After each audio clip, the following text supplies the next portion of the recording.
আজি আমি শুনিছোঁ যে বহু আমাৰ চৰকাৰী বাহন বা বিভিন্ন এনেকুৱা ৰাজহুৱা খণ্ডৰ উদ্যোগৰ বাহনবোৰ এৰি দিয়া নাই এই সকামলৈ আহিবলৈ, বাধা দিছে। ইয়াতকৈ আৰু লাজ লগা কথা হ'ব পাৰে নেকি? মানুহৰ এগৰাকী গণশিল্পীৰ মৃত্যু হ'ল, আদ্য শ্ৰাদ্ধলৈও আহিবলৈ দিয়া নাই।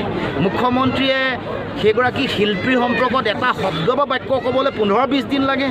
এনেকুৱা মুখ্যমন্ত্ৰী আমি ক'ত আছোঁ? এখন আমি কাৰ ৰাজ্যত আছোঁ? আমাৰ যিসকলে শাসন কৰিছে, যাৰ চৰকাৰ, যি মুখ্যমন্ত্ৰী, তেওঁ মাত দিবলৈ ইমান সময় লাগে?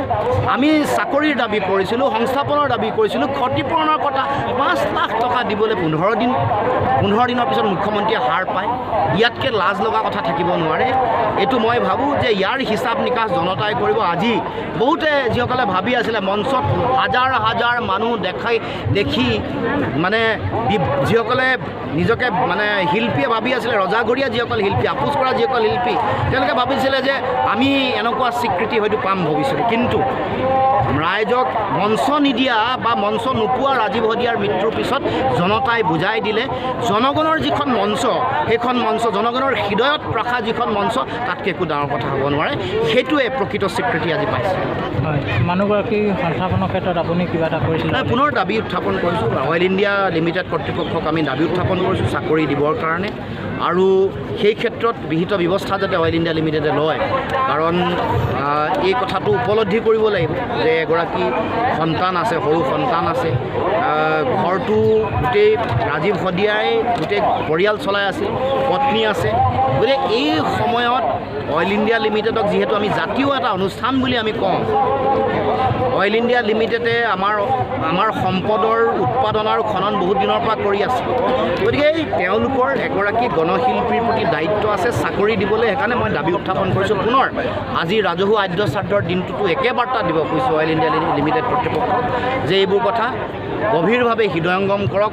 যিসকল অফিচাৰ আছে, ডাইৰেক্টৰ আছে, উপলব্ধি কৰক আৰু দায়িত্বটো পালন কৰক।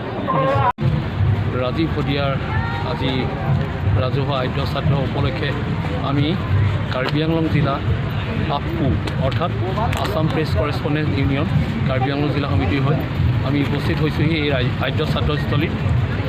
অতি দুখৰ বিষয় যে আমাৰ মাজৰে এগৰাকী গণশিল্পী, সংগ্ৰামী গণশিল্পী যোৱা মাঘৰ বিহুৰ উৰুকাৰ দিনা আমাৰ মাজৰ পৰা হেৰাই গ'ল।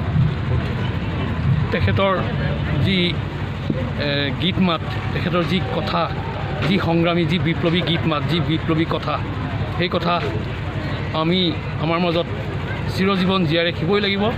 কাৰণ তেখেতে জাতিটোৰ বাবেই গান গাইছিলে, তেখেতে জাতিটোৰ কথাই কৈছিলে।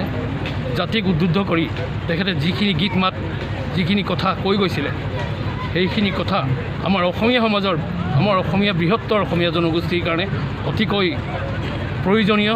আৰু আজিৰ তাৰিখত সঁচাকৈ আমি প্ৰতিটো শব্দ, প্ৰতিটো গীত আমি মৰ্মে উপলব্ধি কৰিব পাৰিছোঁ, কৰিবই লাগিব। আগন্তুক দিনত ৰাজীৱ হদিয়া ডাঙৰীয়াই যিখিনি গীতে মাতে, যিখিনি কথাৰে, যিখিনি তেখেতে অসমীয়া জাতিটোৰ কাৰণে জাতি মাতি ভেটিৰ কথা কৈ গৈছিলে গীতেৰে, কথাৰে, সেই কথাখিনিক আমি সাৰোগত কৰি আমাৰ নৱপ্ৰজন্মসকলক আমি শিকাব লাগিব, বুজাব লাগিব, জনাব লাগিব। আজি ৰাজীৱ হদিয়া ডাঙৰীয়াৰ আজি আদ্য শ্ৰাদ্ধস্থলীত জনসমুদ্ৰৰ স্ৰোত বৈছে।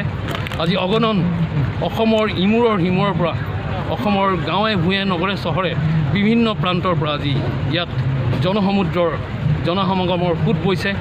এয়া সঁচাকৈয়ে তেখেতৰ প্ৰতি গভীৰ শ্ৰদ্ধাঞ্জলি জনোৱা হৈছে। ইয়াৰ লগতে আমি Assam press correspondent union Karbi Anglong জিলা সমিতিৰ হৈ আমি তেখেতলৈ আন্তৰিক শ্ৰদ্ধা নমন জনাইছোঁ। তেখেতৰ আত্মা সৰগত বৈকুণ্ঠত বসতি লাভ কৰক, এয়াই আমি প্ৰভু শ্ৰীচৰণৰ ওচৰত কামনা কৰিছোঁ। ধন্যবাদ। জয়